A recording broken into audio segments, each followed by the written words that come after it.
Panorama Sardo, in collaborazione con Cofimer, il primo consorzio di garanzia collettiva fidi a sostegno del terziario, in Sardegna.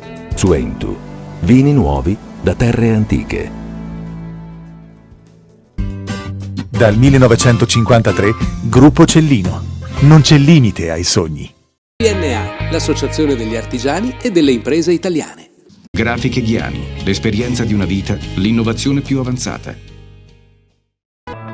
SE Trand, settore ecologia, dal 1979 al servizio dell'ambiente in Sardegna.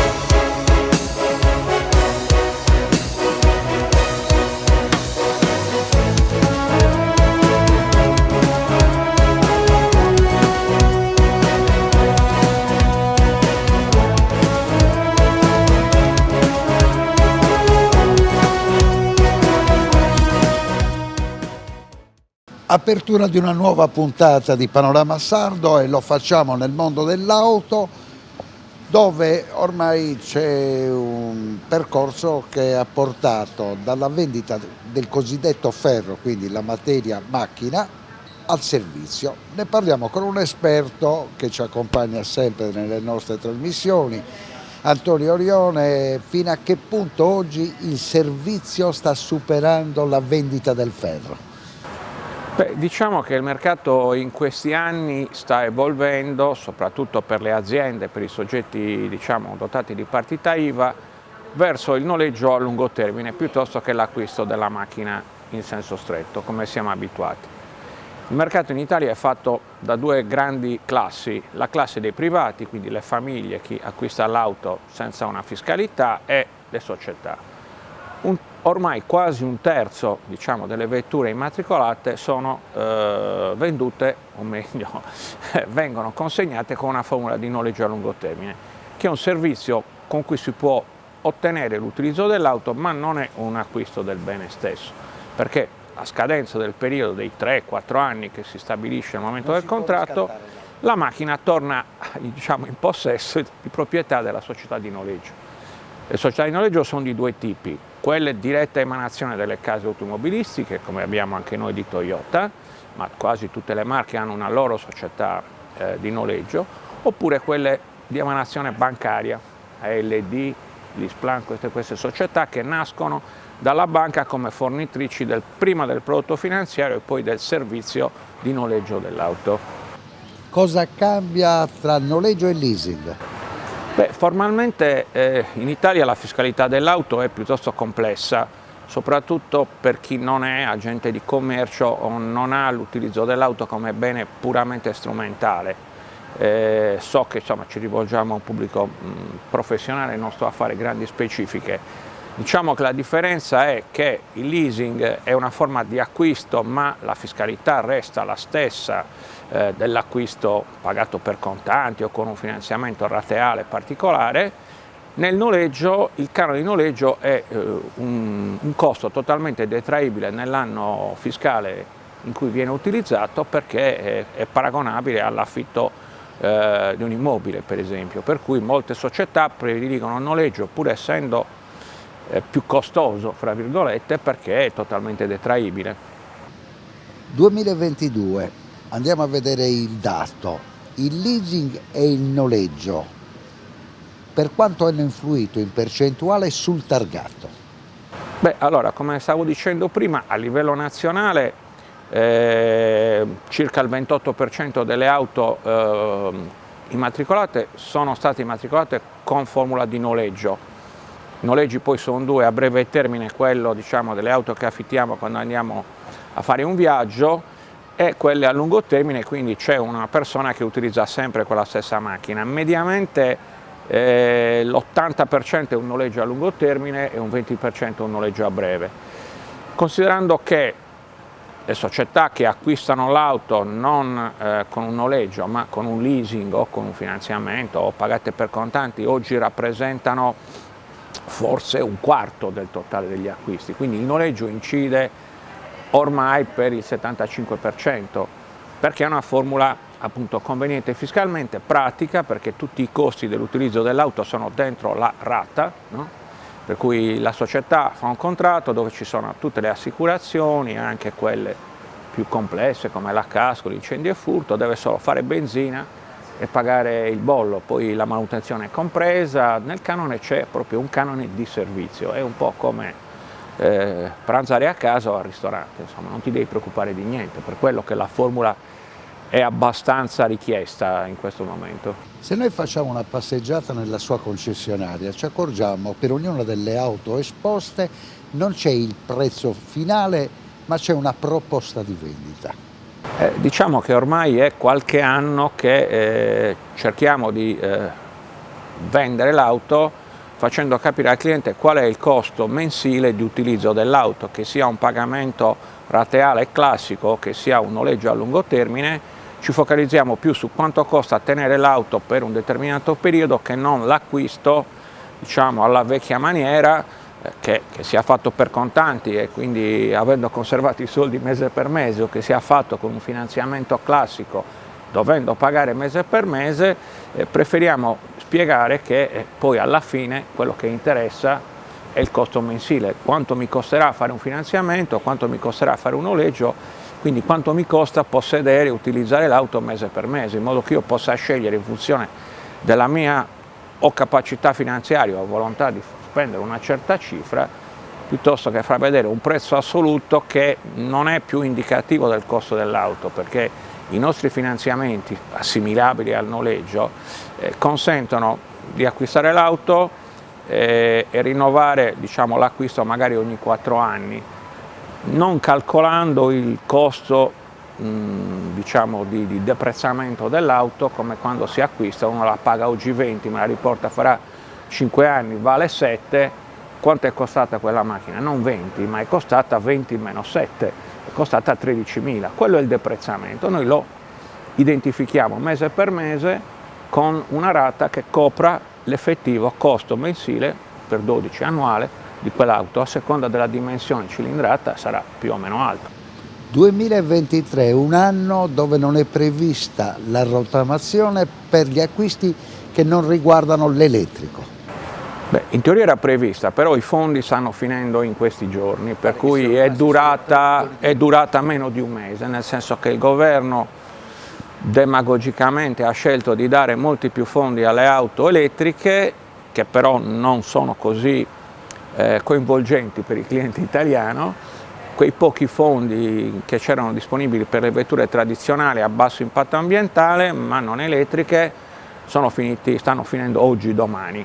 Per cui sarà un anno complicato, non tanto per la mancanza degli incentivi che comunque coinvolgevano non tutte le auto con più di 10 anni, ma solo quelle Euro 4, quindi macchine molto vecchie, anche non solo di età, anche come motorizzazione, che purtroppo sono in mano a persone che se non l'hanno ancora cambiata dopo 15 anni è perché non se lo possono permettere, non sono i 2.000 euro che ti dà lo Stato che ti convincono. Abbiamo un po' esaurito quelli che non la cambiavano ma che poi avrebbero potuto permettersi l'acquisto. Mi preoccupa molto il fatto che siano saliti i tassi, e questo insomma per tutta l'economia. Oggi il finanziamento, la rata non è cambiata, ma il costo del finanziamento dal periodo pre-bellico a quello attuale è aumentato parecchio, del 60-70%. Noi personalmente come azienda abbiamo insomma un momento buono, molte novità, vendiamo tutto ibrido che è oggi la richiesta maggiore sul mercato, però non sappiamo come evolverà l'economia. Noi siamo la prima spesa che si fa quando si ha un po' più di disponibilità ed è la prima spesa a cui si rinuncia quando si ha meno disponibilità. Quindi noi diciamo incrociamo le dita quest'anno. Ci avviamo alle conclusioni. Facendo una riflessione, lei circa 30 anni fa ha portato in Sardegna la Toyota. Dati del 2022 dicono che Toyota per il terzo anno consecutivo è stata la fabbrica che ha venduto più auto al mondo, 12 milioni e mezzo nel corso della scorsa annata. Sì. Qual è il segreto?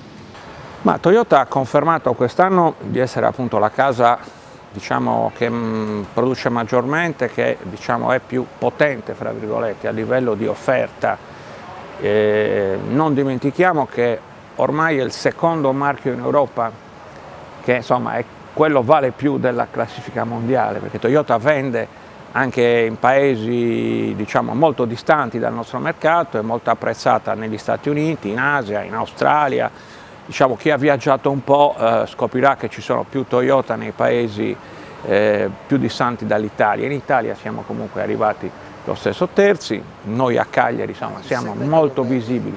Il segreto è che la casa ha sempre investito nel rapporto col cliente, ha cercato di fornire un prodotto più vicino possibile alla richiesta dei singoli mercati, ha anticipato con la proposta ibrida, full hybrid, il mercato, quindi ha trovato diciamo una soluzione che oggi è molto gradita. Non siamo più gli unici, ma siamo sicuramente i migliori, non lo dico io, fortunatamente lo dice diciamo tutta la stampa specializzata. Però il segreto è che Toyota fa la macchina giusta per ogni mercato, perché si può essere primi da una parte e ultimi dall'altra. Toyota invece primeggia in quasi tutti i mercati, perché a seconda della richiesta che un mercato può avere, sia ibrido, elettrica, gasolio, come la vuoi te la fanno, e se è una casa molto grande riesce a soddisfare tutte le esigenze.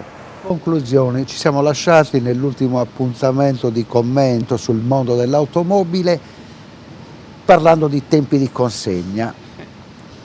È cambiata la situazione? La situazione non è cambiata, si è un po' normalizzata, nel senso che i ritardi sono ancora presenti, noi come marchio siamo quelli che stanno quasi meglio di altri. Riusciamo a essere puntuali nella consegna, ma dopo aver detto al cliente che deve aspettare 3, 4, 5, 6 mesi, per alcuni modelli anche 9. Si è normalizzata, ma siamo ancora in ritardo. Oggi queste targhe che noi vediamo sui vari mercati sono frutto non della vendita, ma della capacità produttiva. Toyota è arrivata prima, tornando ai discorsi di prima, perché è riuscita a perdere poca produzione, ha ottimizzato le risorse, però non è il reale dato di mercato. Tanti clienti arrivano qua, quando scoprono che per avere il modello desiderato ci vogliono 9 mesi, spesso desiste o ripasso l'anno prossimo, quindi è ancora complicata la storia, non è che si sia risolta.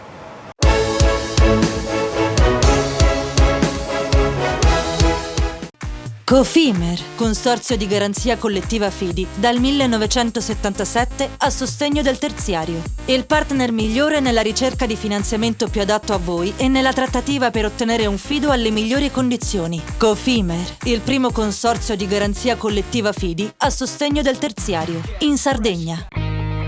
Meno scartoffie e più efficienza? Conta su CNA.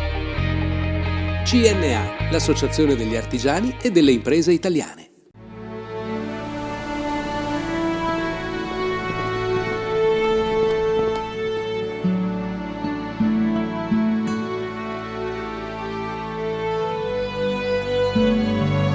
Nel cuore della Sardegna esiste un luogo dove natura e bellezza si incontrano. È qui che nascono i vini della cantina Suentu.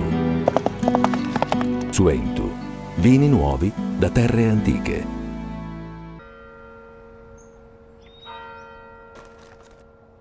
E tu? Filiere guinisesi. È nata la pasta Ercole.0, l'unica di filiera sarda al 100%, certificata dal grano alla tavola. Scopri il nuovo gusto Cellino nel tuo supermercato di fiducia.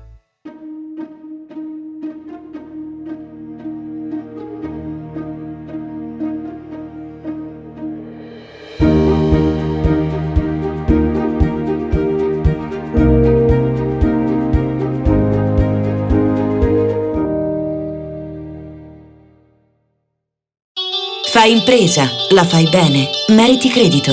Le buone idee viaggiano con le garanzie. Il fondo di garanzia è dalla parte delle imprese sarde che vogliono superare la stretta creditizia. I dettagli sul sito sfirso.it. Setrand, settore ecologia. Mettiamo a disposizione la nostra struttura organizzativa fornendo un valido supporto per la gestione dei rifiuti pericolosi e non pericolosi, in linea con la nostra certificazione EMAS. La Setrand, leader in Sardegna nel settore ambientale, si rivolge alle amministrazioni pubbliche e alle aziende dell'isola. Dal 1979 al servizio dell'ambiente in Sardegna. Il PNRR destina 40 miliardi di euro agli enti locali. Digitalizzazione, innovazione, competitività, cultura e turismo, transizione ecologica e mobilità sostenibile, istruzione e inclusione sociale. Per i comuni della Sardegna, un'opportunità da non perdere. La società Prima Idea assiste le amministrazioni in tutte le fasi della progettazione fino alla presentazione della domanda. Velocità, competenza e professionalità. Prima Idea per il PNRR, una scelta vincente. Visita il sito www.primaidea.com.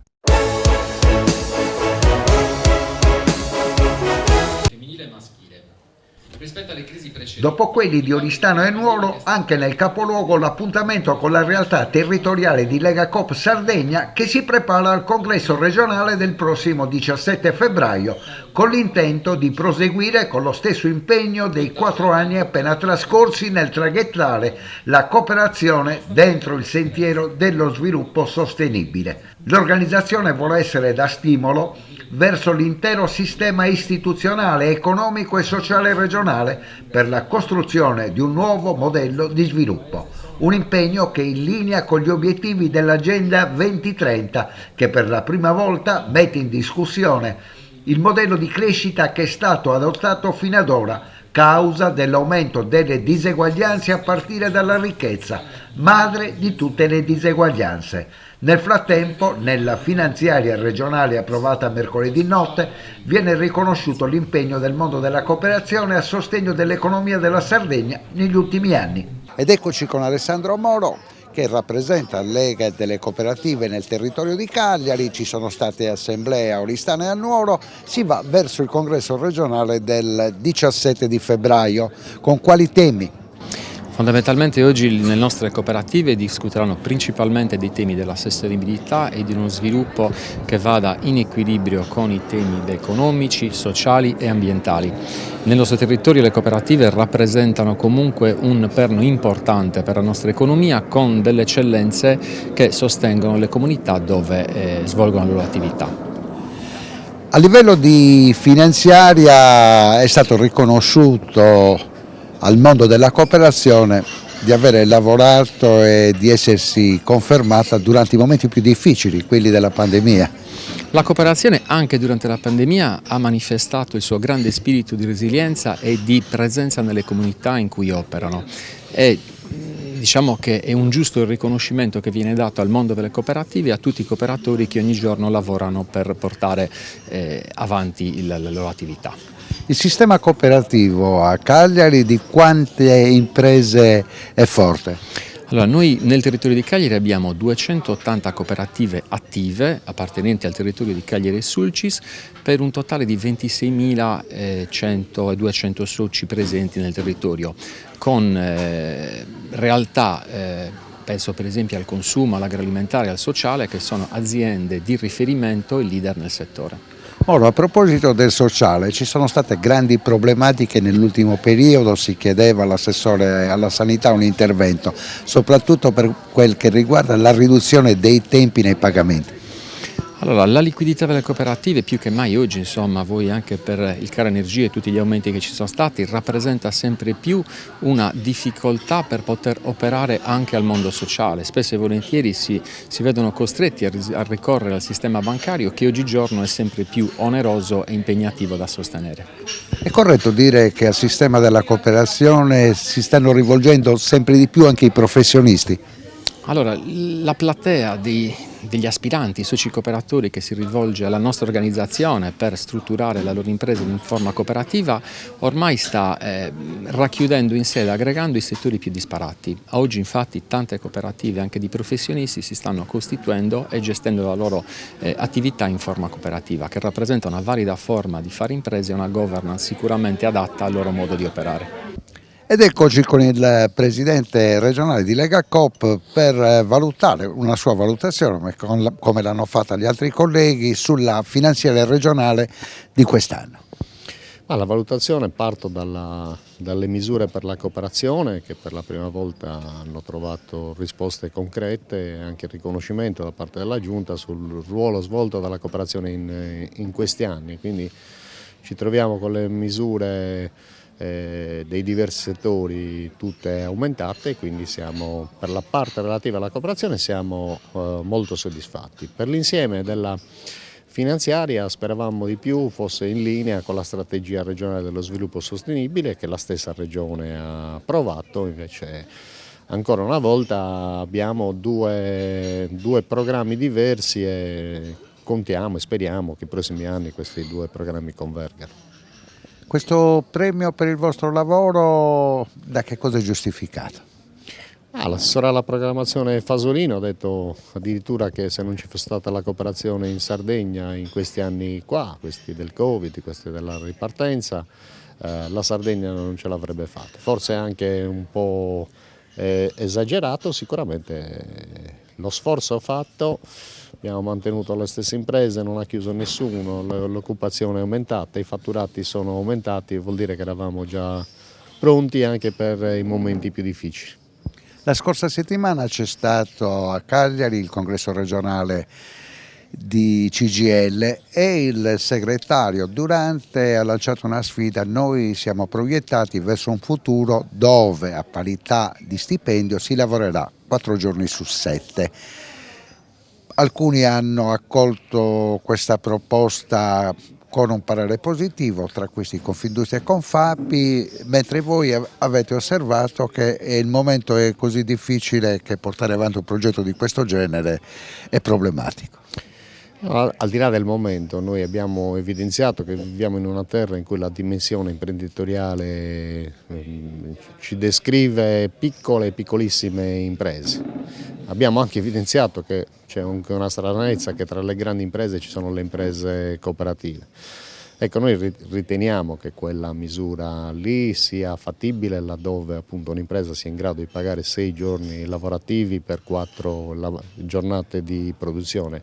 Non è che non siamo contrari, noi come cooperazione abbiamo sempre i piedi a terra e riteniamo soprattutto che il lavoro, il tema del lavoro, che per noi è determinante, sia da rivedere sulla qualità del lavoro, oltre alla qualità salariale, quello che la cooperazione da sempre cerca di fare. Per questo 2023 che progetto avete di espansione? È stato un momento assolutamente positivo per il sociale che ha retto la situazione nei momenti più difficili, ma adesso nei comparti in maggiore crescita, quello del turismo e dell'enogastronomia, continuate a scommettere? Sicuramente anche l'agroalimentare è cresciuto molto in questi anni qua, negli ultimi 2 anni. Noi siamo impegnati nella costruzione delle grandi comunità energetiche in forma cooperativa, quelle però vere, non le medagliette comunali, quindi quelle attorno alla cabina principale che mettono assieme più di un comune. Questa è la prossima sfida, perché pensiamo che quelle possano essere le più grandi cooperative dei prossimi 20 anni. Quindi comunità energetiche, uno dei modi per risolvere il problema dell'isola? Sì, perché hanno sia la funzione quella di ridurre i costi delle energie, ma anche quella di efficientare gli edifici dei soci che ne vanno parte, tutta la parte della domotica, quindi non saranno solo imprese nel campo dell'energia, ma saranno imprese nel campo della produzione del lavoro, imprese edili, imprese impiantisti e quant'altro. Mettere assieme le comunità, gli enti locali e le imprese di quel territorio porterà alla nascita di queste imprese. Siamo un anno che scommettiamo su quello, aspettiamo adesso il decreto attuativo in forte ritardo, dicono adesso a metà febbraio che dovrebbe uscire e siamo pronti per costituire le prime 4 o 5 dopo il lavoro fatto in questi anni. Negli appuntamenti territoriali di Nuoro e Oristano, Fidicop ha portato il suo programma, che è il programma finanziario di Lega delle Cooperative per il 2023. Sì, è un programma di Fidicop, ma è un programma della cooperazione, specificamente di Lega Coop. È un programma di finanza sostenibile che noi stiamo portando avanti già da tempo e che abbiamo voluto in questo caso arricchire con un messaggio che riteniamo fondamentale, e cioè è una riflessione sulla finanza pubblica. In particolare penso ai 310 miliardi del PNRR, della programmazione 21-27, risorse che oggi fanno fatica nonostante tutto ad arrivare nel giusto modo ai territori. Perché? Perché intanto c'è un tema di eccesso di accentramento degli strumenti. La programmazione è una programmazione che viene fatta a livello nazionale, viene fatta molto poco a livello territoriale. Le stesse regioni e gli enti territoriali non hanno voce in capitolo, se non pochissimo, per quanto riguarda la programmazione, sono delegati alla gestione delle risorse. Il risultato è che oggi si vedono bandi sovrapposti, nazionali, regionali, territoriali, per le stesse finalità. Quindi è una confusione che crea inefficienze, sovrapposizioni, costi. E poi c'è un problema di leva finanziaria, cioè i 310 miliardi, che sembrano tantissimi, in realtà sono una piccola parte di quello che è il fabbisogno per la realizzazione dei cantieri, in particolare dei cantieri del PNRR. C'è bisogno di capitale privato. Questo significa banche prima di tutto, e le banche sono sulla partita perché è noto che tutte le grandi banche hanno stanziato importanti risorse per finanziare i cantieri, ma non solo, non bastano le banche oggi sono in difficoltà perché le imprese candidate a prendere i soldi, le piccole e medie imprese, oggi sono sovraindebitate, moltissimo dopo il Covid. Oggi in pericolo per via degli extra costi di energia e della situazione recessiva contingente, per cui non reggono un eccesso di indebitamento. E allora per completare il quadro si tratta di portare capitali, di portare investitori, di sviluppare finalmente gli strumenti come i basket bond, i mini bond, il venture capital, tutti quelli che sono interventi di finanza alternativa, ma che oggi poi alla fine tanto alternativa non è una necessità, non in concorrenza alle banche perché non ha nessun senso, ma complementare di aiuto. Tutto questo chi lo fa? E questa è la sintesi che noi proponiamo, lo fa una combinazione equilibrata di quelli che sono gli strumenti in campo. Prima di tutto il soggetto pubblico della regione, che è la finanziaria regionale. Noi abbiamo in Sardegna una delle più importanti finanziarie regionali, sono 18 in Italia, che è la SFIRS. La SFIRS deve definitivamente assolvere ad un compito di attuazione degli indirizzi regionali, ma anche di intermediario finanziario. Deve dialogare con le banche, dialogare con tutti quelli che sono gli investitori che oggi si possono attrarre per realizzare quella leva senza la quale non si possono finanziare interamente i cantieri. Non basta la finanziaria regionale, noi il sistema cooperativo ancora una volta mette in campo strumenti unici di sistema che non si trovano in altri contesti imprenditoriali associativi. Faccio riferimento evidentemente ad una finanziaria regionale della cooperazione che è Copfin e che noi vogliamo definitivamente rilanciare e accreditare come punto di snodo della strumentazione finanziaria specializzata per le cooperative, quindi un aiuto e un contributo a quello che può fare la finanziaria regionale pubblica.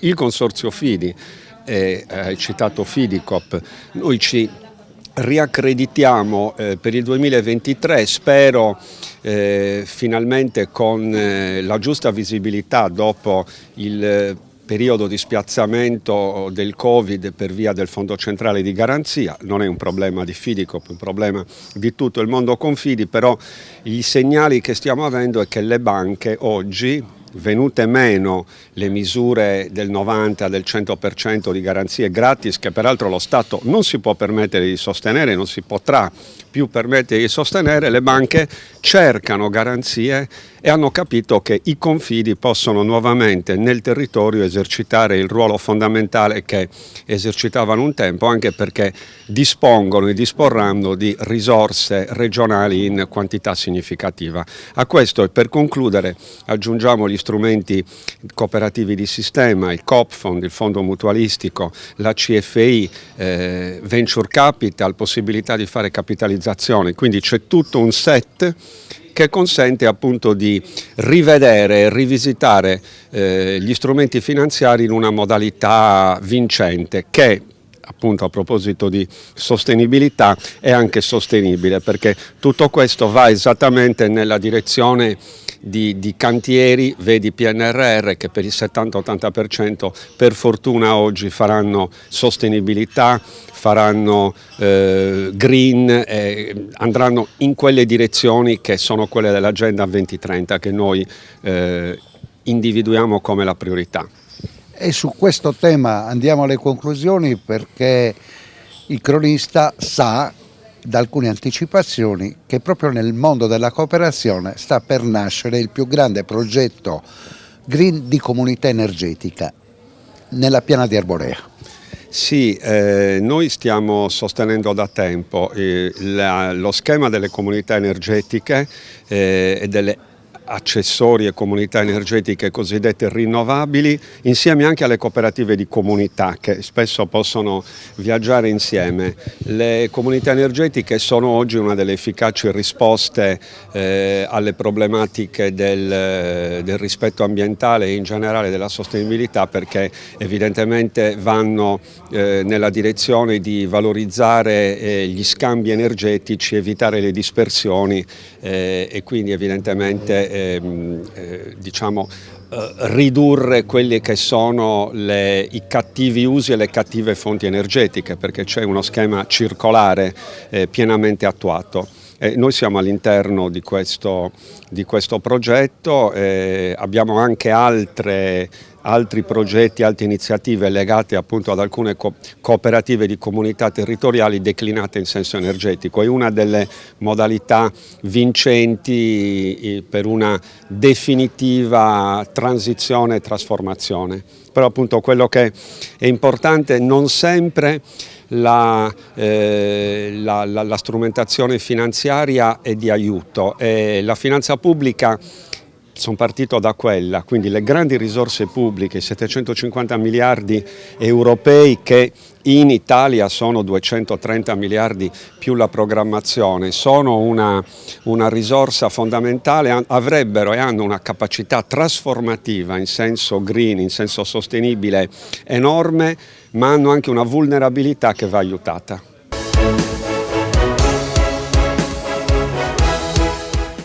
Cofimer, consorzio di garanzia collettiva Fidi, dal 1977 a sostegno del terziario. Il partner migliore nella ricerca di finanziamento più adatto a voi e nella trattativa per ottenere un fido alle migliori condizioni. Cofimer, il primo consorzio di garanzia collettiva Fidi a sostegno del terziario, in Sardegna. Meno scartoffie e più efficienza? Conta su CNA. CNA, l'associazione degli artigiani e delle imprese italiane.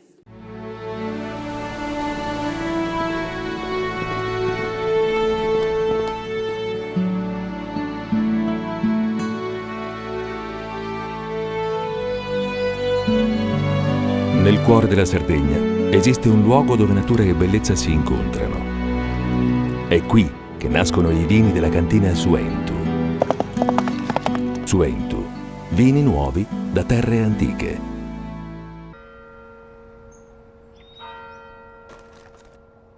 E tu, filiere guinisesi? È nata la pasta Ercole.0, l'unica di filiera sarda al 100%, certificata dal grano alla tavola. Scopri il nuovo gusto cellino nel tuo supermercato di fiducia.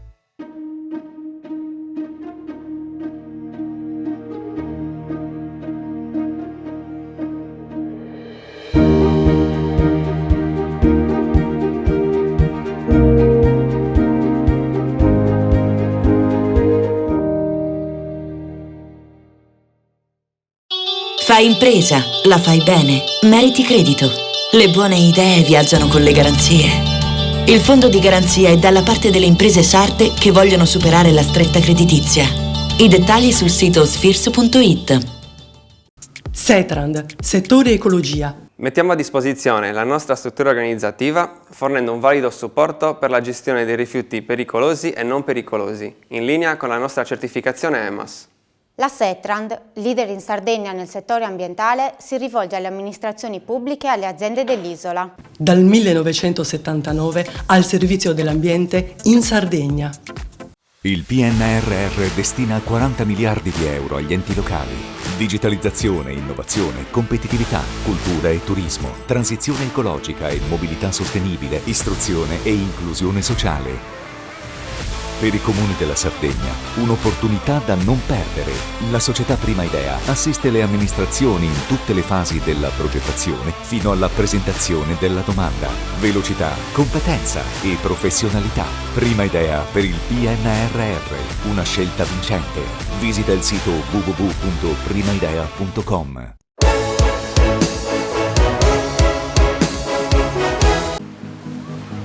La sclerosi multipla è una malattia infiammatoria cronica del sistema nervoso centrale. In Sardegna l'incidenza della patologia è più alta rispetto al resto delle regioni italiane. Attualmente si riscontrano 370 casi ogni 100.000 abitanti, con un'incidenza dei nuovi casi doppia rispetto alla penisola, 12 su 100.000 contro i 6 su 100.000 della media nazionale. La patologia è diagnosticata soprattutto tra i 20 e i 40 anni e registra una diffusione doppia nelle donne rispetto agli uomini, mentre per bambini e adolescenti viene registrata per il 3-5%. Nell'aprile del 2021, per garantire il rispetto e la tutela dei diritti dei pazienti, è stata creata l'Associazione Sclerosi Multipla Sardegna, con lo scopo di fornire una corretta informazione, promuovendo un nuovo concetto di salute partecipata. Bentornati, buonasera Valerio. Oggi Panorama Sardo ci porta a raccontare di un'associazione che nasce in piena pandemia nel 2021 e si occupa di un problema, di una patologia importante anche per la Sardegna. Lo facciamo con Sergio Cavoli, il presidente dell'Associazione Sclerosi Multipla Sardegna. Buonasera, grazie dell'invito. Vero, come hai detto tu, noi siamo nati in piena pandemia per dare un aiuto reale alla grande quantità di malati che purtroppo ricopre questa la nostra isola.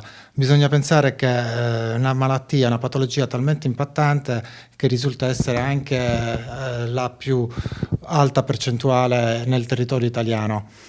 C'è un dato che rattristisce per certi aspetti, perché su oltre 7.000 malati di sclerosi multipla quasi 5.000 sono donne. E questo ha creato gravi problemi anche per sensibilizzare, portare alla conoscenza, all'attenzione di tutti questa problematica. Abbiamo organizzato un evento che aveva proprio come tematica l'importanza e la genitorialità, prospettive future.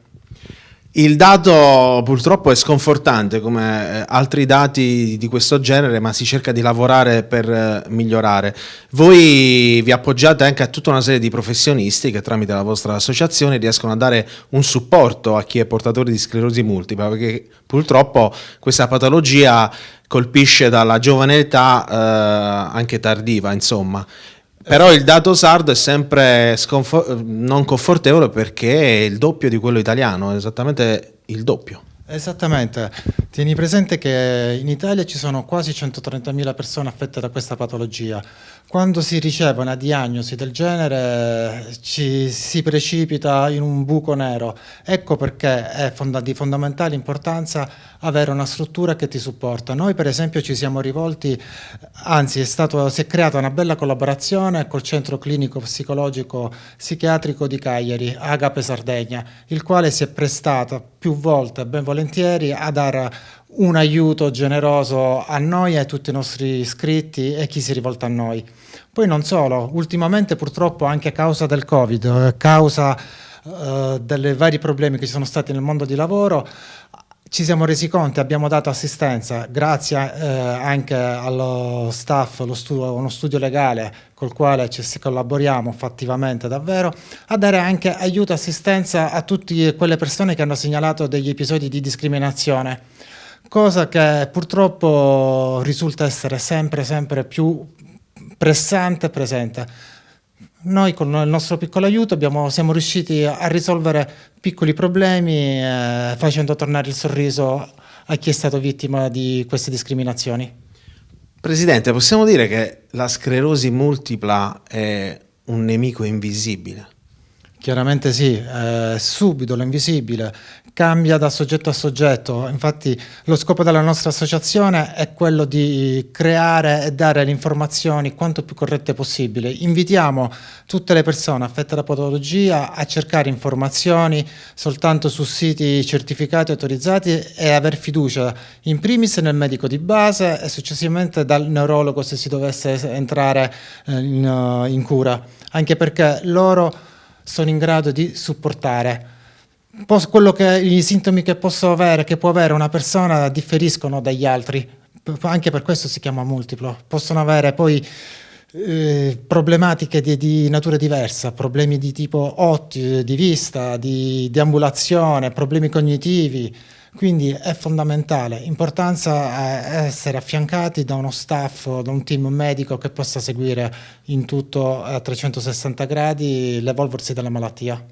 Quindi, Presidente, voi avete creato questa associazione in un momento delicatissimo della nostra storia, in un momento dove tutti eravamo concentrati sul Covid, però una volta che avete creato questa associazione avete anche avuto la lungimiranza di, in pochi mesi, di stare a contatto con altre associazioni, con privati, con professionisti che insomma creano rete per gestire appunto questa problematica della sclerosi multipla. Le chiedo in tal senso, il 30 maggio è la giornata mondiale della sclerosi multipla, quindi c'è questa ricorrenza. Voi come vi state organizzando? Per noi è una giornata estremamente importante e in occasione di questo evento, di questa giornata, stiamo organizzando un evento che avrà di sicuro un impatto sull'intero territorio regionale, anche perché questo evento vedrà coinvolto diverse persone del mondo dello spettacolo sportivo, non solo del territorio sardo ma del resto d'Italia. E quindi non diciamo null'altro ancora, stiamo lavorando, i presupposti, abbiamo creato un bel tessuto e speriamo che possa davvero andare bene. Bene, grazie. Allora noi sicuramente saremo presenti se ce lo farete sapere con le tempistiche giuste. Prima di andare avanti in questo blocco per conoscere un'altra protagonista che transita con la vostra associazione, ma soprattutto racconta delle vite di Sardegna, Stefania Cucco, scrittrice, le chiedo: è importante anche il primo soccorso? Lei è stato protagonista qualche tempo fa di un primo soccorso su un neonato, insomma lì è andato tutto a buon fine, quindi quanto è importante stare vicino anche a quelle che sono situazioni come queste? Estremamente importante. Io l'invito che faccio a tutti è quello di rinunciare a 1 ora, 2 ore di shopping e a fare un corso di primo soccorso, che è di fondamentale importanza. Io nella mia vita ho avuto questa fortuna, lo ritengo un dono. Capita un giorno mentre aspettavo l'uscita di scuola di mia figlia, una mamma ha avuto un brutto problema, la propria neonata di 12 mesi circa non respirava più. Io ringrazio il Signore, sono stato fortunato, qualcuno mi dice coraggioso, altri bravi, io dico che quel giorno non ero solo e quando sono riuscito a sentire il sorriso di questa piccola vita tornare tra le mie braccia, mi sono emozionato e mi sento ancora tanto fortunato. In tal senso ci tengo a ringraziare Orielle e Ciro con l'Accademia del Soccorso e il loro direttore Sebastiano Patti, che mi hanno dato un aiuto, un supporto davvero importante, ed io con i miei collaboratori, i miei soci, ci prodighiamo e cerchiamo di diffondere e di organizzare corsi affinché questo messaggio e quanto più persone possano essere in grado di intervenire se dovesse succedere qualcosa a chi che sia.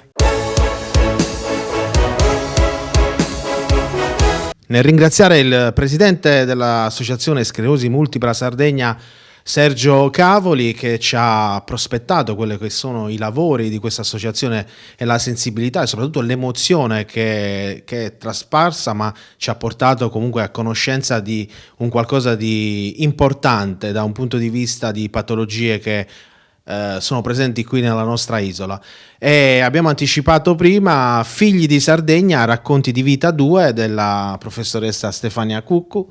Professoressa, lei arriva da una delle perle della Sardegna, è nativa di Gesturi e crea questi Figli di Sardegna, ce li racconta? Sì, diciamo che è stata un po' un'idea un po' casuale quella di raccontare i Figli di Sardegna, ma è piaciuta e siamo andati avanti su questa strada perché con l'idea di lasciare traccia delle persone che sono nate in Sardegna e vissute in Sardegna, oppure nate in Sardegna e emigrate, o anche chi, come nel caso di Sergio Cavoli, non è sardo ma vive in Sardegna, è stato adottato e quindi lo consideriamo un figlio di Sardegna.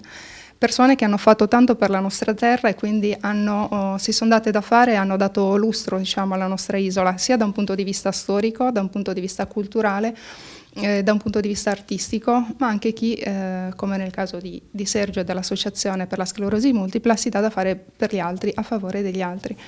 In questo caso devo ringraziare Sergio sia per la partecipazione a questo programma televisivo, sia per quello che veramente fa per gli ammalati, perché io sono arrivata a lui grazie agli ammalati di sclerosi multipla che mi hanno parlato del grande supporto che hanno ricevuto durante il periodo del Covid.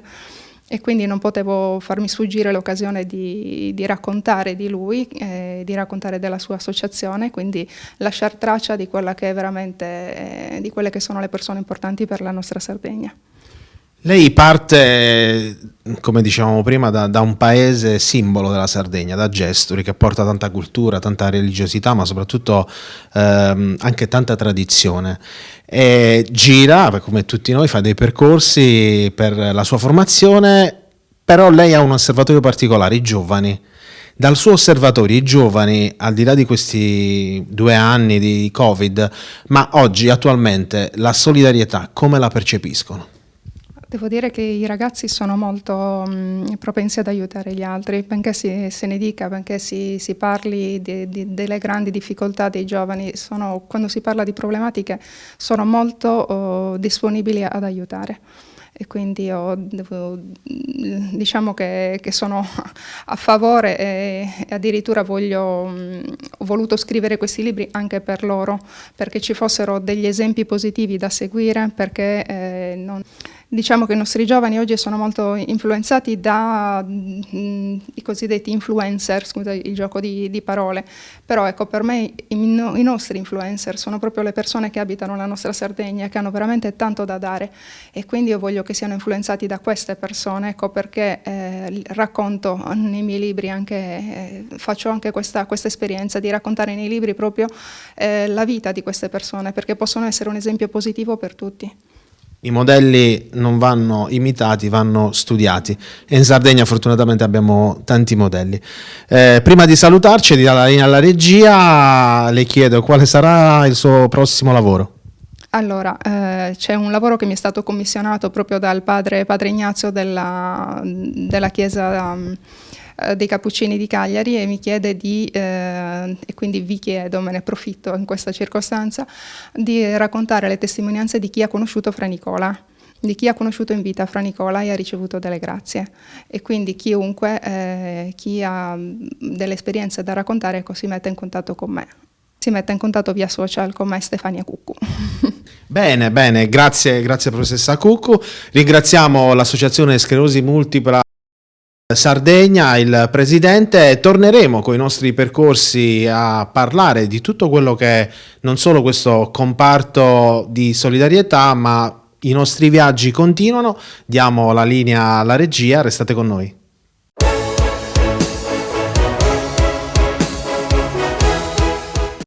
Cofimer, Consorzio di Garanzia Collettiva Fidi, dal 1977 a sostegno del terziario. Il partner migliore nella ricerca di finanziamento più adatto a voi e nella trattativa per ottenere un fido alle migliori condizioni. Cofimer, il primo consorzio di garanzia collettiva Fidi a sostegno del terziario, in Sardegna. Siamo la più grande industria tipografica della Sardegna. Dall'81 stampiamo tutte le tirature, su tutti i supporti e con le tecnologie più avanzate del settore, garantendoti elevatissima qualità e la più totale dedizione e cura. Grafiche Ghiani, l'esperienza di una vita, l'innovazione più avanzata. Tutto inizia da un amore. Le farine, i mangimi, la pasta, le fette biscottate, la distribuzione e l'ospitalità. Dal 1953, Gruppo Cellino. Non c'è limite ai sogni. Nessuno lotta per la tua impresa? Conta su CNA. CNA, l'associazione degli artigiani e delle imprese italiane. Fai impresa, la fai bene, meriti credito. Non c'è solo il credito bancario. Con i mini bond e le cambiali finanziarie coperti dal fondo di garanzia, i tuoi progetti trovano nuovi investitori che credono in te. Contatta Spheres.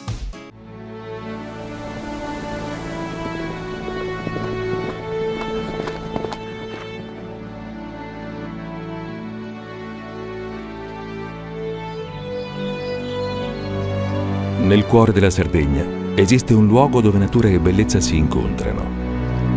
È qui che nascono i vini della cantina Suentu. Suentu, vini nuovi da terre antiche. Setrand, settore ecologia. Grazie agli impianti innovativi ed al costante sviluppo tecnico recuperiamo oltre il 70% dei rifiuti da noi gestiti. La Setrand, azienda leader nel settore ambientale, si rivolge alle pubbliche amministrazioni e alle imprese dell'isola. Dal 1979 al servizio dell'ambiente in Sardegna.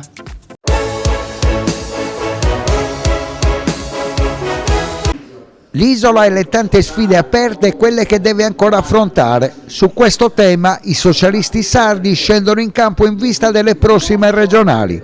Quando manca esattamente un anno all'appuntamento con le urne, la squadra capitanata da Gianfranco Lecca si candida per un ruolo di primo piano. La carta d'identità del partito del Garofano isolano vuole affrontare con proposte nuove, con un programma umanitario sensibile al clima, all'agricoltura, ai temi del lavoro per riportare lo sguardo nelle zone interne dell'isola, ma anche per incentivare occupazione e giustizia sociale. Obiettivo principale è la costruzione di un progetto riformista per contrastare l'immobilismo, la sfiducia nel futuro e il populismo.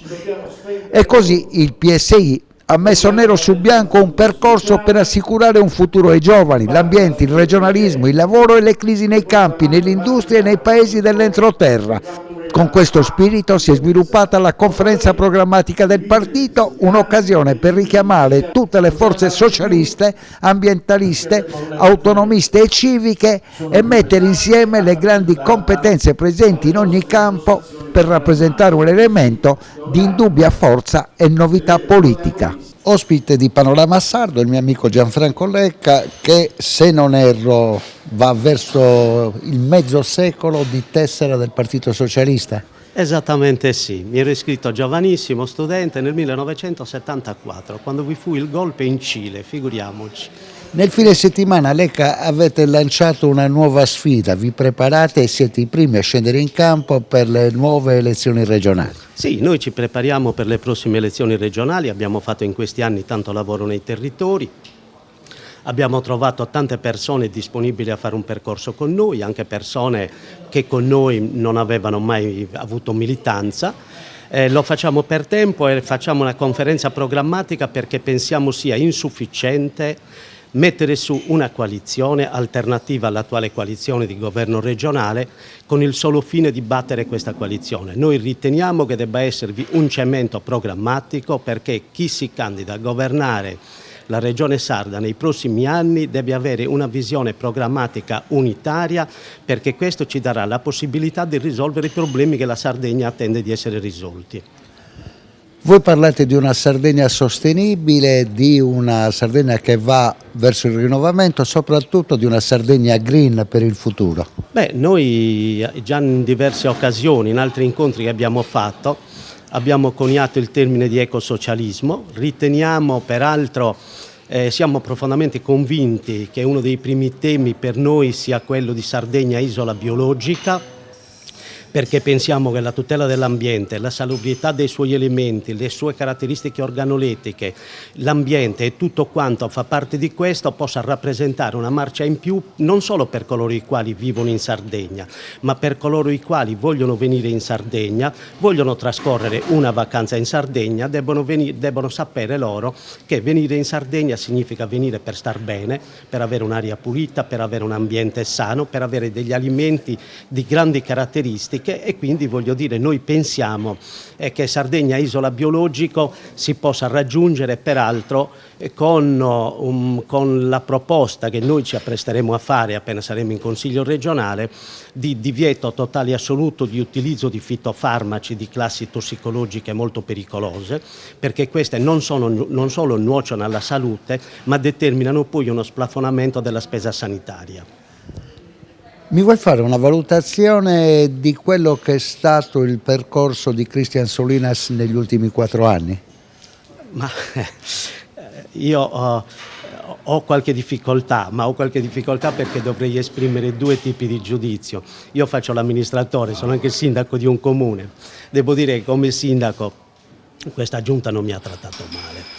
Però sotto il profilo politico credo che la giunta Solinas abbia delle grandissime insufficienze, in modo particolare in alcuni settori che sono strategici per la Sardegna, ma rispetto ai quali veramente l'approccio che loro hanno avuto sia un approccio assolutamente negativo.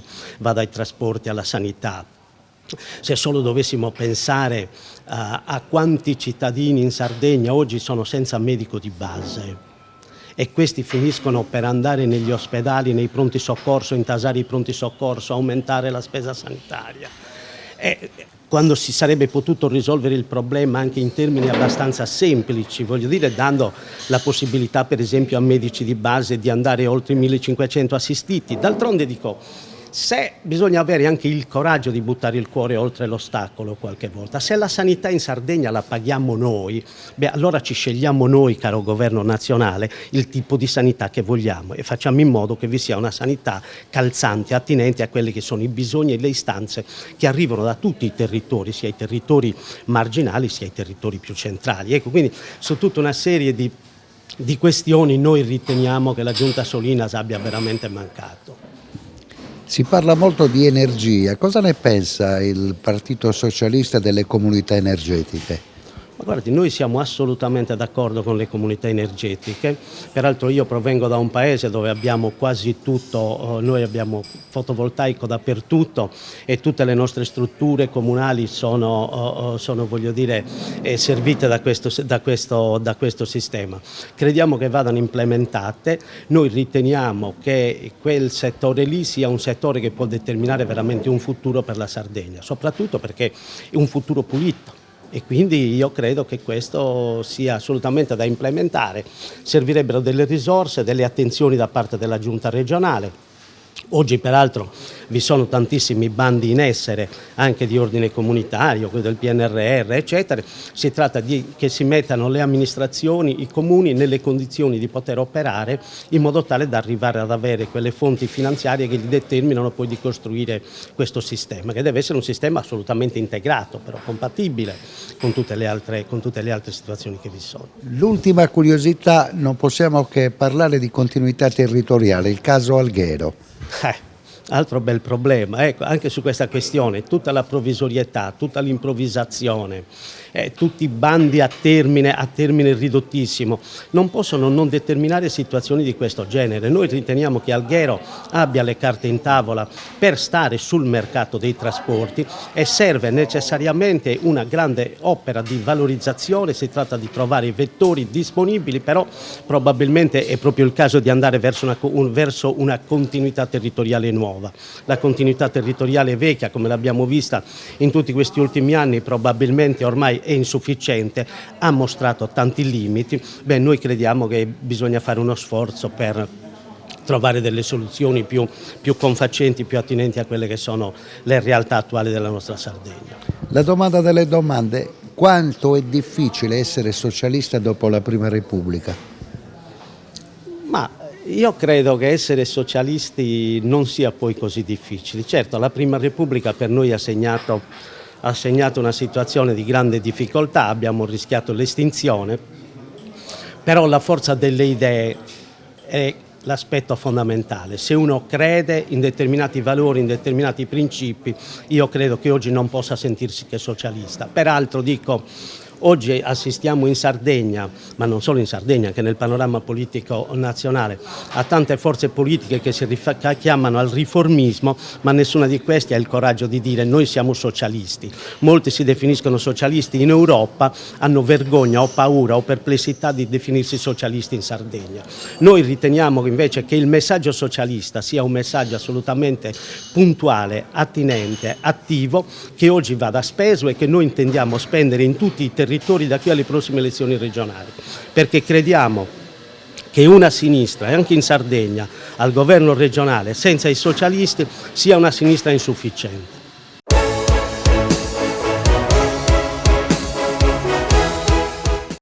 Cofimer, consorzio di garanzia collettiva Fidi, dal 1977 a sostegno del terziario. Il partner migliore nella ricerca di finanziamento più adatto a voi e nella trattativa per ottenere un fido alle migliori condizioni. Cofimer, il primo consorzio di garanzia collettiva Fidi a sostegno del terziario, in Sardegna.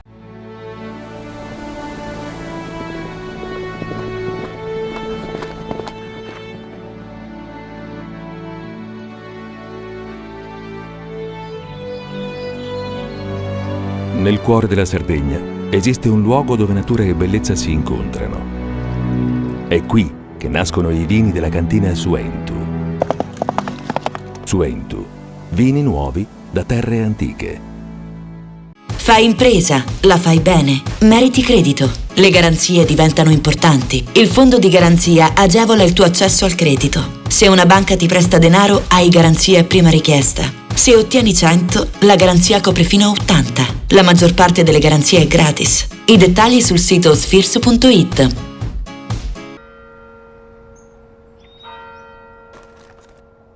E tu? Filiere Guinisesi. È nata la pasta Ercole.0, l'unica di filiera sarda al 100%, certificata dal grano alla tavola. Scopri il nuovo gusto cellino nel tuo supermercato di fiducia.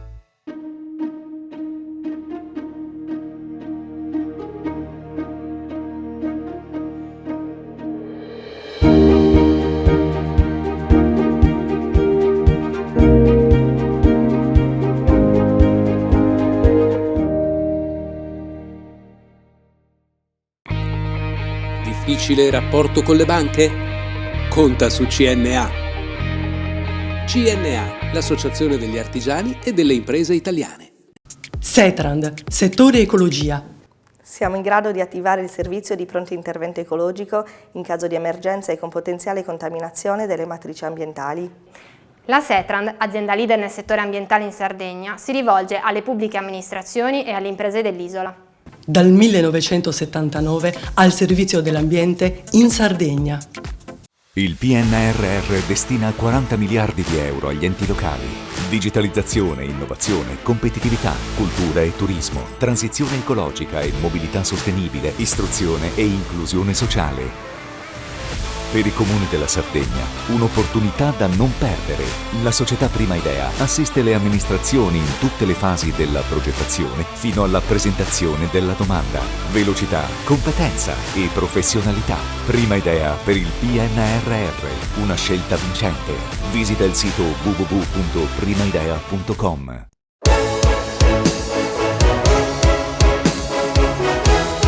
Ditemi con una sola parola la parola chiave. Cagliari ha ospitato la tavola rotonda sul tema salute mentale dei bambini, degli adolescenti e dei giovani adulti. L'evento, dal forte impatto sociale, è stato promosso dal dottor Giuseppe Masnata, nefrourologo, pediatra e presidente della consulta pediatrica regionale, e nasce dalla collaborazione con il distretto Rotary 2080 e il Rotary Club di Cagliari e provincia e la partnership dell'UNICEF. Alla tavola rotonda hanno preso parte la sociologa Marina D'Amato, la psicologa Roberta Fadda, il procuratore per i minori del Tribunale di Cagliari Anna Cau, la presidente del Comitato Italiano UNICEF Carmela Pace e Manuela Pintor, neuropsichiatra infantile. L'insieme dei lavori ha avuto l'obiettivo di promuovere un progetto dedicato alla salute mentale avente per focus le fasce più deboli, dai bambini agli adolescenti fino ai giovani adulti. L'aumento dei disturbi psicologici e psichiatrici fra le persone di minore età. In particolare gli adolescenti rappresenta oggi un'emergenza sociale che deve essere affrontata con determinazione e con politiche adeguate e un sostanziale aumento degli investimenti nel settore. L'ultimo rapporto UNICEF sulla condizione dell'infanzia del mondo certifica che un adolescente su 7 tra i 10 e i 19 anni convive con un disturbo mentale diagnosticato. In Italia nel 2019 il 16,6% dei ragazzi, circa 956.000, ha affrontato problemi di salute mentale.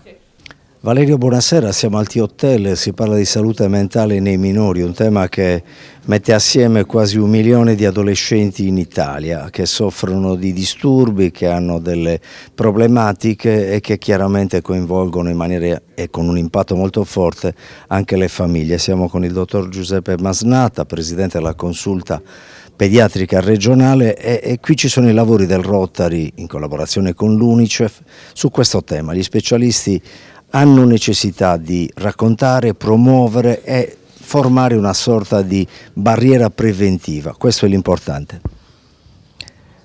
Quello della salute mentale è uno dei temi fondamentali, universali, su cui ha messo il focus l'Organizzazione Mondiale della Sanità già dai primi anni di pandemia.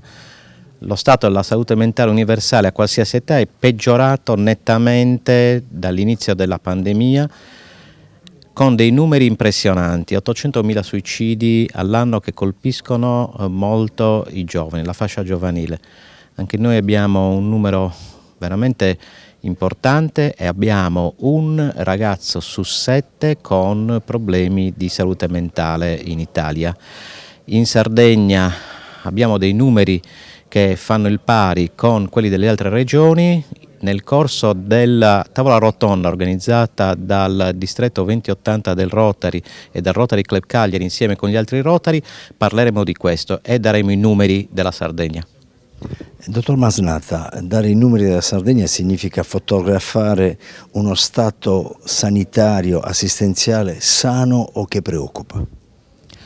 Lo stato assistenziale preoccupa dappertutto in tutto il mondo perché c'è uno stigma, non ci si vuole rendere conto di questi numeri drammatici e sia la società intera che gli stati, che le organizzazioni sanitarie degli stati hanno necessità di vincere questo stigma per destinare maggiori risorse a questo problema. Quando il problema lo si definisce in ambito medico, poi va trasferito con una comunicazione appropriata alle famiglie. Qual è l'identikit di questa comunicazione? L'identikit della comunicazione che può passare è una comunicazione dedicata e dedicata secondo fasce d'età. Sicuramente i social per i giovani che possono essere sia una modalità di trasmissione in senso positivo se ci si dedica con delle modalità scientifiche di corretta comunicazione, che viceversa un problema, perché oggi è la perfezione e l'imperfezione che colpisce l'adolescente. Chiedo al medico quali sono i segnali per i quali una famiglia, un padre, una madre si devono rendere conto in tempi rapidi che il loro figlio, adolescente, minore, bambino sta attraversando un momento di difficoltà. Questo è estremamente importante. I genitori sanno come cogliere questi segni, non devono aver paura di chiedere aiuto. Cari genitori, se avete dei segni anche modesti di un disagio dei vostri figli, soprattutto degli adolescenti, cogliete questi segni e parlatene. Il dialogo tra i ragazzi e i genitori è strategico per una prevenzione ottimale. Guido Franceschetti, governatore Sardegna e Lazio del Rotary, un'azione molto attenta a quelle che sono le problematiche del territorio e in questo caso delle nuove generazioni. Se lei dovesse definire questo lavoro sulla salute mentale, come lo definirebbe? La definizione è difficile. Il Rotary sta crescendo la sua attenzione per questo fenomeno che purtroppo diventa sempre più grave e potenzialmente devastante. E il problema forse è un problema di cultura. I ragazzi non hanno esempi a cui rivolgersi. I nostri genitori hanno accettato il progresso tecnologico senza esercitare il diritto di critica. Oggi molti, invece di pensare, seguono le mode. I ragazzi senza esempio sono disorientati. Il disorientamento porta a questo. A livello internazionale il Rotary segue le linee guida, ad esempio, dell'Organizzazione Mondiale della Sanità, così come in questo evento l'UNICEF è co-sponsor, è una partnership. Ecco, può essere decisivo avere un'unità di intenti tra istituzioni e associazioni dedicate ad altri, al prossimo. La filosofia del Rotary è che insieme si fa meglio e noi cerchiamo sempre partnership con chi può aiutarci o addirittura insegnarci a fare meglio. L'abbiamo fatto per far partire il progetto dell'eradicazione della polio che sta approdando al successo, speriamo presto, e lo facciamo in ogni occasione. Il professor Mauro Carta è ordinario di tecnologie mediche applicate, è uno psichiatra in campo da decenni sul fronte dei diritti legati alla salute mentale. Possiamo metterla così, citando il suo progetto Quality Rights che è legato all'Organizzazione Mondiale della Sanità, professore? Sì, certamente. È un progetto che l'Organizzazione Mondiale della Sanità ha fatto decollare tenendo conto delle numerose denunce fatte dalle Nazioni Unite, dall'Alto Commissariato delle Nazioni Unite sui diritti umani, sulla violazione dei diritti, sullo stigma e sulle prevaricazioni che le persone con disabilità psicosociale subiscono. Si tratta di persone che in moltissimi paesi non hanno diritto al voto, non hanno diritto a sposarsi, in quasi tutti i paesi del mondo non possono avere un lavoro dignitoso e spesso subiscono trattamenti disumani senza avere neanche la possibilità di decidere sui loro trattamenti. Una cosa importante, stiamo parlando del 30% della disabilità globale, la disabilità psicosociale, quindi determinata dai disturbi di salute mentale, e il 30% della disabilità globale che non ha risorse. Un paese come l'Italia affida alla risposta in salute mentale il 3,9% del budget sanitario, quindi risorse scarsissime anche in proporzione, quindi non si può parlare di crisi economica, è anche una crisi morale il fatto che non si riconoscano questi diritti dei più deboli. Numeri che spaventano, cifre, proiezioni che probabilmente non sono destinate a diminuire ma anzi ad ampliarsi, ad avere quindi un impatto sempre più forte dal punto di vista civico, sociale, economico. Il dottor Maslata prima sottolineava che si parla di 800.000 suicidi l'anno in tutto il mondo, è un numero disastroso. In Italia come va? In Italia andava bene, poi le cifre sono un po' oscurate durante il Covid. Qualche maligno dice non le stanno dando perché sono aumentate e cifre parziali sembrerebbero indicare un aumento di suicidi nell'epoca Covid, notevole anche in Italia, che è un paese che tutto sommato ha sì cifre spaventose, ma non spaventose come altri paesi nel fatto specifico del suicidio. Ai genitori, se lei dovesse dare un consiglio per avvertire i primi sintomi, i primi comportamenti anomali, diversi dal consueto, cosa direbbe? State attenti a? State attenti a tutto quello che è troppo, che è esagerato. State insieme ai vostri figli, cercate di condividere le cose senza essere troppo invadenti, perché un adolescente, quella l'epoca più critica, ha anche diritto alla sua autonomia, ma da lontano sappiate vigilare, sappiate essere presenti, non siate distratti, anche se la vita di oggi è frenetica, porta spesso i genitori lontani, è molto importante essere vicini vicini affettivamente, poi le cose si sentono, si condividono.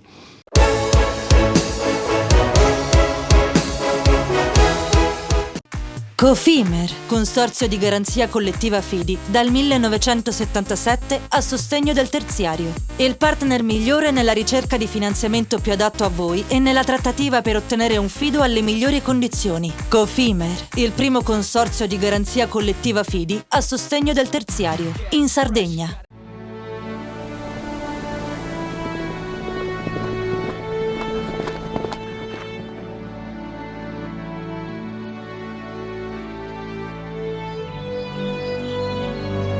Nel cuore della Sardegna esiste un luogo dove natura e bellezza si incontrano. È qui che nascono i vini della cantina Suentu. Suentu, vini nuovi da terre antiche. Fai impresa, la fai bene, meriti credito. Le garanzie diventano importanti. Il fondo di garanzia agevola il tuo accesso al credito. Se una banca ti presta denaro, hai garanzia a prima richiesta. Se ottieni 100, la garanzia copre fino a 80. La maggior parte delle garanzie è gratis. Il dettaglio sul sito spheres.it. Meno scartoffie e più efficienza? Conta su CNA. CNA, l'associazione degli artigiani e delle imprese italiane. Tutto inizia da un amore. Le farine, i mangimi, la pasta, le fette biscottate, la distribuzione e l'ospitalità. Dal 1953, Gruppo Cellino. Non c'è limite ai sogni. Siamo la più grande industria tipografica della Sardegna. Dall'81 stampiamo tutte le tirature, su tutti i supporti e con le tecnologie più avanzate del settore, garantendoti elevatissima qualità e la più totale dedizione e cura. Grafiche Ghiani, l'esperienza di una vita, l'innovazione più avanzata. Setrand, settore ecologia. Forti delle nostre competenze e dei nostri mezzi, realizziamo bonifiche di siti inquinati anche da amianto. La Setrand, azienda leader nel settore ambientale in Sardegna, si rivolge alle pubbliche amministrazioni e alle imprese dell'isola. Dal 1979 al servizio dell'ambiente in Sardegna.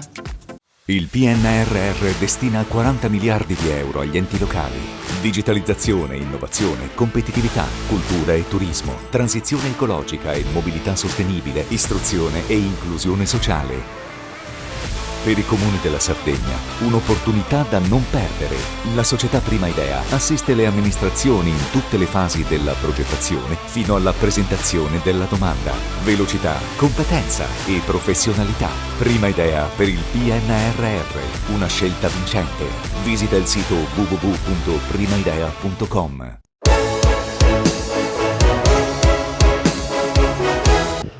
Buonanotte e bentrovati, siamo ospiti del T-Hotel insieme al professor Cao, che è stato protagonista a Panorama Sardo 2 settimane fa, ma parlavamo di distretto aerospaziale del quale è presidente da quasi 10 anni.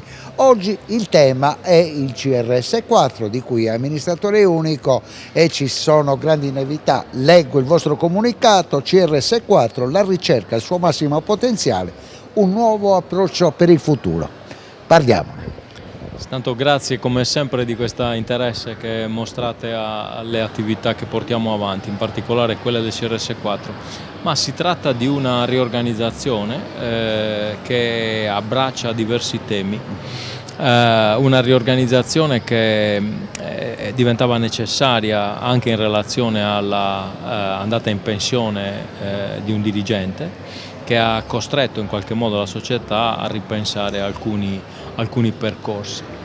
E però questa occasione ovviamente ha consentito di introdurre alcune novità.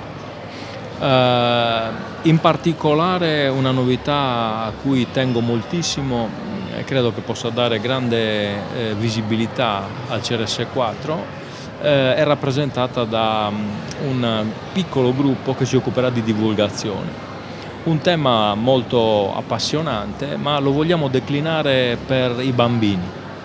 Vogliamo andare nelle scuole, in tutte le scuole della Sardegna e in tutti gli asili della Sardegna, scuole materne, per cercare di lanciare il tema delle STEM, delle discipline scientifiche, di cui oggi, come dire, il Paese ha terribilmente bisogno, cercando di indurre fin da quella tenera età il desiderio di conoscere, di approfondire tematiche vicine appunto al mondo scientifico. È una innovazione, io credo, certamente in Sardegna non mi risulta che ci siano attività in questa direzione, quindi ci muoveremo con un piccolo team però molto focalizzato su questo tema. Un altro aspetto importante che abbiamo messo a punto in questa riorganizzazione è la nascita di un gruppo che si occuperà di marketing. Il CRS4 è un soggetto che ovviamente è coperto per circa il 55% dalle risorse che gli arrivano con certezza dalla Regione Sardegna in varie forme durante l'anno, ma il restante 45% a chiudere il budget annuale ovviamente arriva da diverse fonti. Io credo che il CRS4 abbia in mano tutta una serie di oggetti, li chiamiamo così, ma anche di software che possa essere commercializzato, quindi ci muoveremo in questa direzione per attrarre risorse, diciamo così, che non siano strettamente pubbliche. Un altro elemento di novità, più che mai oggi importante, è la nascita di un piccolo gruppo che si occuperà di dematerializzazione. Vogliamo, se possibile, abolire... Vediamo se è possibile raccontare al nostro telespettatore che è a digiuno di questi termini. Quando parliamo di dematerializzazione, che è anche un termine abusato nell'ultimo periodo, di cosa trattiamo? Ma fondamentalmente cerchiamo di evitare non solo il trasferimento di carta, banalmente, che come dire, anche sotto il profilo della tutela dell'ambiente è un tema che è stato sviscerato come particolarmente rilevante, ma anche la sola gestione di file che girano con le email, come capita in tante organizzazioni, in parte anche nella nostra, richiede invece un approccio significativamente diverso e noi speriamo, con le competenze che abbiamo, anche eventualmente facendo ricorso a software disponibili sul mercato ma da customizzare per il CRS4, di dare un segnale importante che è assolutamente necessario per velocizzare una grande massa di processi interni. Quindi l'obiettivo di questo terzo team che mettete in gioco nel 2023 è quello di andare incontro al cittadino, velocizzare i sistemi informatici e allo stesso tempo renderli più fruibili, più facili? Non c'è dubbio, ma non solo per il cittadino, primariamente, con onestà dico, stiamo pensando alla nostra azienda, stiamo pensando al CRS4, perché il CRS4 stesso ha bisogno di dematerializzazione. Se poi i software che saremo capaci di mettere in campo potranno avere un eventuale sbocco nei riguardi di altre realtà aziendali, per esempio, potremmo anche immaginare di pensare delle commercializzazioni del software stesso, magari riuscissimo in questo obiettivo. 2 settimane fa abbiamo fatto un bilancio di quella che era stata l'attività del distretto. Vediamo di fare anche un bilancio di quello che è stato il 2022 del CRS4. Il 2022 è stato un anno importante, sono stati raggiunti diversi obiettivi.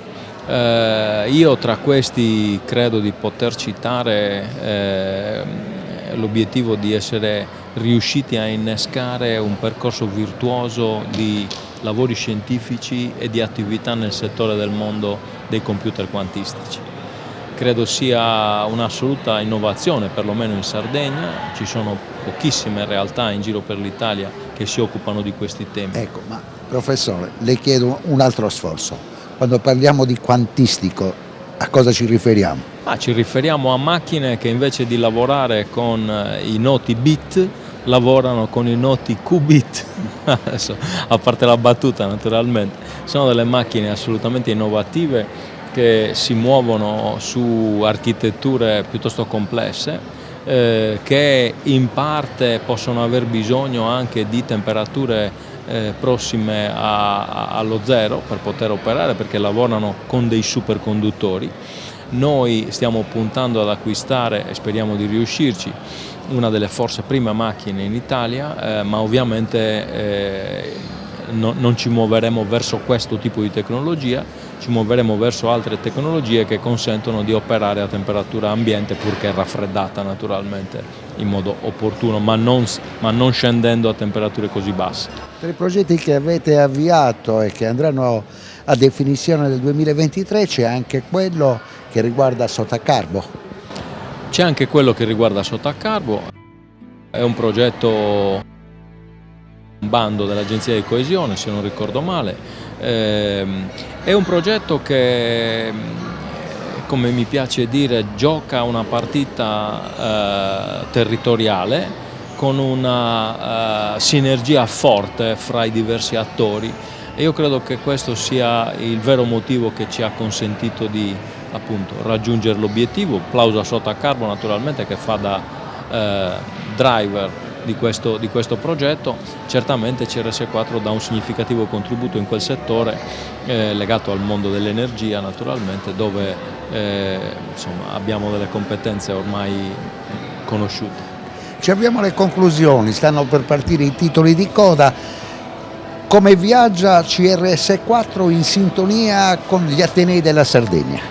Ma direi molto bene, anche perché speriamo che questo diventi ancora di più questa riorganizzazione, un'occasione di interazione, perché facciamo nascere con questa riorganizzazione un nuovo settore, tutto dedicato agli studi avanzati. Sostanzialmente andiamo a coprire la terza gamba del CRS4 che mancava.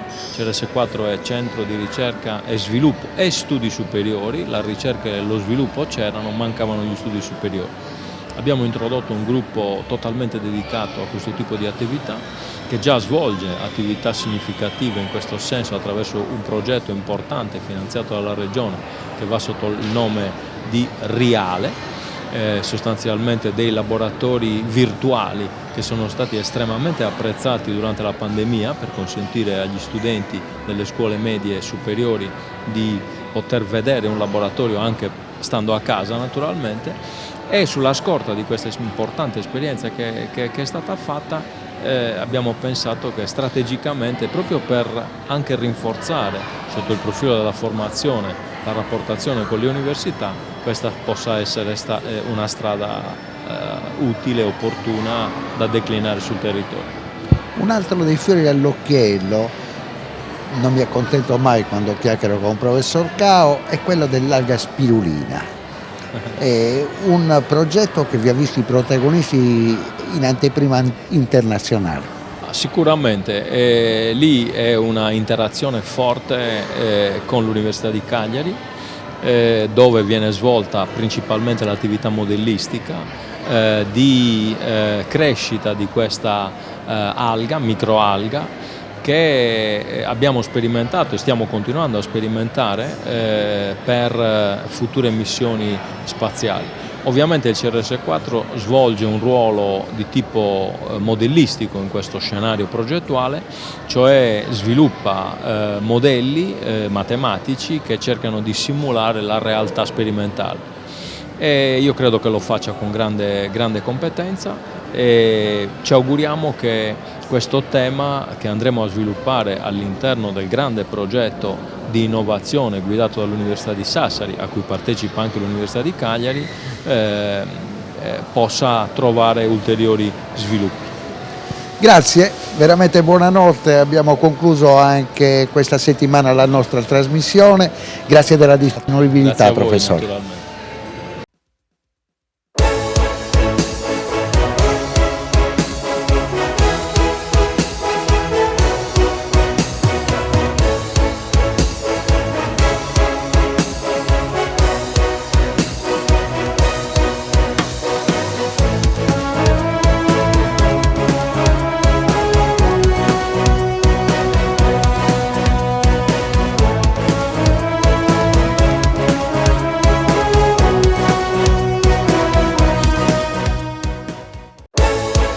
Panorama Sardo, in collaborazione con Cofimer, il primo consorzio di garanzia collettiva fidi a sostegno del terziario, in Sardegna.